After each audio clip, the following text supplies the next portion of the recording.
what we're doing is that we are together with our partners and the board of Tiger Brands Consumer Goods in Nigeria, looking at all of those options. We clearly haven't come to a final conclusion around that, and as we do, we will certainly let the market and everybody know. It's important. There are 3,500 people employed in that business.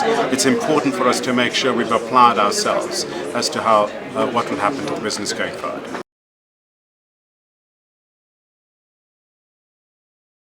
No, absolutely not.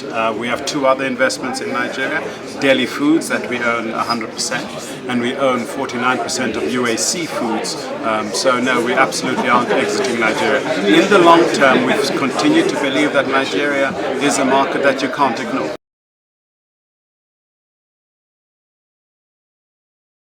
Oh, look, this isn't an audit and risk committee issue. This is, the chief executive leads strategy and the execution of strategy. So whilst the board would have made the decision, obviously giving us the money to go in, responsibility ultimately rests with the chief executive. So a considered board decision, and as a consequence of that, we are now exiting DFM in particular. And look, I think it's good to have new leadership come in and relook what opportunities there are.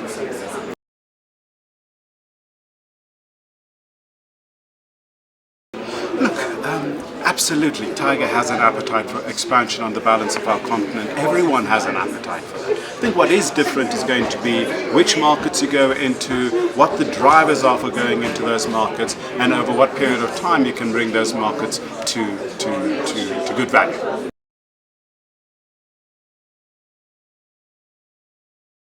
Look, we've learned enormously about how to operate in a very turbulent and difficult market. That's now become part of Tiger's DNA. What we have learned about turbulent markets, different types of route to market opportunities, much as we knew when we went in, I can assure you that throughout the organization, and not just our colleagues in Lagos, but throughout the organization, there's been an enormous learning curve. And I think that's great for organizations. It allows them to compete better and differently in different markets.